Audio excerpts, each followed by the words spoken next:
So we're starting this video thing up just because a bunch of our friends wanted some advice about fitness stuff and we didn't get enough people who wanted to be clients.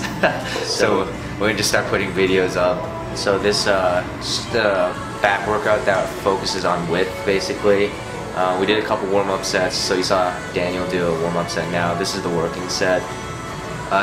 You'll see a weight between his feet. It doesn't look that heavy, but it's because we gained a bit of weight since the competition. So there's fat weight and then there's actual weight. So yeah, it's 15s, but it's actually more like 30s. So yeah, we got the rep ranges on the screen. You see me spotting Brian there. It's always good to have someone to help out, you know, if you can't just push out that last one. Alright, then next we went into reverse grip pull downs. This one is, you know, you want to do more on the contraction, like you want to focus on the contraction rather than just do a lot of weight. Right, see, notice how Brian's not really swinging, which is good. The angle in his back, you don't have to be completely upright too. I think that is a little bit up to your comfort level. But you want to make sure that you extend fully outwards, which Brian is really good at there. Yeah. I mean, I also, you know, I like to keep my hands shoulder width apart. Some people, it's really personal preference. And so and doing a little posing in between the sets, because it just gets your mind and muscle connected. That NMC is so important. So if you see, I'm angled so that pretty much the bar is coming down vertically downwards. It's not going at an angle. So you notice how I'm sort of going a little short of fully extending. Oh, it got a little better midway through. You just want to make sure it's extending all the way out there, and you want to focus on the negatives in particular for this one. Right? Yeah. I mean, so he cheated a little bit, but you can cheat as long as you're not like fully swinging. So next we're going into narrow grip pull downs. I like doing this because apparently narrow grip, you know, hits a lot of the back. I don't know if that's true or not. But yeah, so we started straight into the working sets. Started pretty light. I mean, again, you're really focusing on kind of contracting. Oh, by the way, we like to do pyramids, which means we start light with higher reps and we get up to a pretty heavy weight where we eventually can only do like 6%. And that's just how we like to do it. You can try and see what works for you.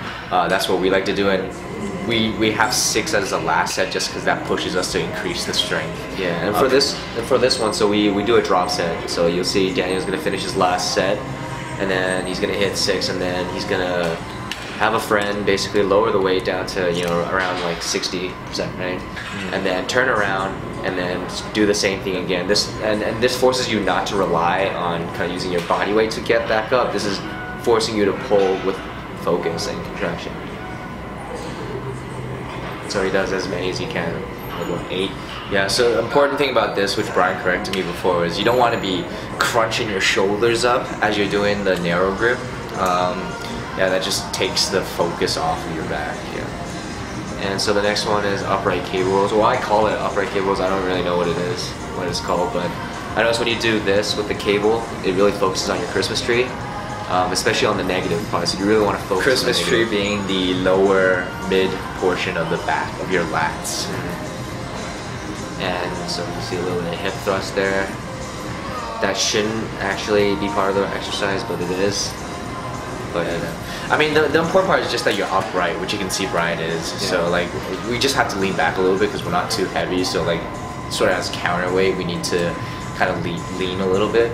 But I think if you're generally kind of upright, it should be fine. And now Danny's gonna do it. He said thinks he's looking kind of soft here. Yeah, like when I'm hunched over, you can't see anything. Yeah.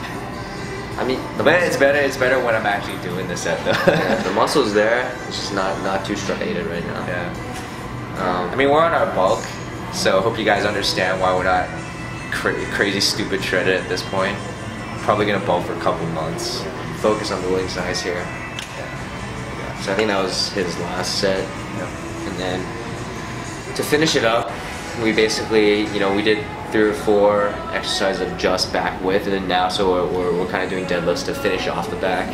Yep. So the reason why I like to do deadlifts at the end is because I feel like since the deadlift's such a big lift, I need quite a warm up. I basically use the entire workout as a warm up, because I find when I start with deadlift, like pretty much cold, I can't lift as heavy. So what we're looking at is just one plate and a quarter, and he's probably gonna hit it for like 12, 16 or something like that. Just to kind of warm up the back. Yeah. So as you see, like what we do, we start quite, especially since the deadlift is a really big lift, you don't want to rush into huge weights. You want to build it up slowly, which is why you see for us doing some of the lighter weights, 20 reps, 16 reps, 12 reps, and then eventually when you get down to the lower rep range, you start really having to push your back. Yeah, so the one that I'm doing right now is probably, I think it's probably like our second or third working set. So this is 2 plates and a quarter, 275. Probably gonna hit it for like 8 or 10, something like that. I think you might have hit 10 for this one. Really? We'll see. I know I struggle a little burst of. So you see a little bit of a difference between how we do it. Brian likes to let the weight completely drop dead before he does his next rep. I like to sort of, hence the name deadlift. I like to sort of just let it like touch the ground and then bring it back up. I don't think it really matters, but it's just again, I think personal preference here. Okay, so Daniel the big boy. Yeah, so you see, like, I'm taking my shoes off. That's because you actually get more power when your feet are closer to the ground. With those shoes, especially with the cushion. Wait, let me stop you. It's sort of like deadlifting on a mattress. so if you take off your shoes, you'll feel you're much stronger. Wait, I'm gonna stop you there and let's appreciate the guy shadow boxing in the back. It's me. There's always a guy. There's always a shadow boxer in every gym. Okay. So you see, like, the setup. Whenever I get above 2 plates, I like to use my belt and straps just to, belt for protection and straps just so my forearms aren't strong enough. And I recommend using a belt and a strap just because you want the focus on your lower back. You don't want to strain it, and you don't want to worry about your wrist giving out. I want to note that, see how my back is relatively straight the entire time through?